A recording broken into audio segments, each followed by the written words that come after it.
Belakangan ini, geng motor di Bali sudah sangat meresahkan masyarakat.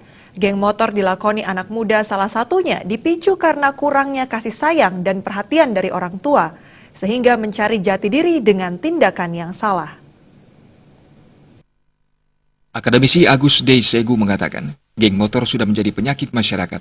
Kondisinya saat ini sudah sangat meresahkan, bahkan hingga melakukan tindakan kriminalitas. Agus Deysegu menambahkan, aksi geng motor banyak dilakoni anak-anak muda ini, salah satunya muncul karena ada permasalahan sosial di keluarga dan lingkungan masyarakat yang mereka alami. Sebagai contoh, anak-anak terlahir di keluarga kaya, tetapi kondisinya broken home, kemudian dia mencari identitas diri di luar dengan rame-rame ikut geng motor. Bukan hal positif yang didapat, malahan hal negatif dalam geng motor, mulai dari minuman keras, keluar malam, hingga melakukan tindakan kriminalitas. Hal demikian harus mendapatkan penanganan serius kalau tidak ingin muncul kembali geng motor. Ini menjadi hal yang sangat urgent, di mana geng motor itu bisa muncul karena ada permasalahan-permasalahan sosial di keluarga dan di lingkungan dan masyarakat.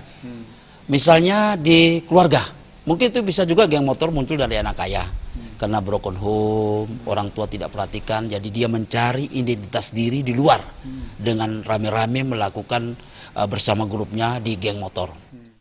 Agus Deysegu menambahkan, melihat aksi geng motor semakin meresahkan, selain dukungan keluarga dan sekolah dalam memberi perhatian lebih kepada anak-anak, juga perlu segera dilakukan razia secara rutin dilakukan oleh aparat ke tempat-tempat yang biasanya dijadikan objek atau tempat mangkal geng motor, sehingga keberadaan bisa ditekan. Suparyana, Bali TV.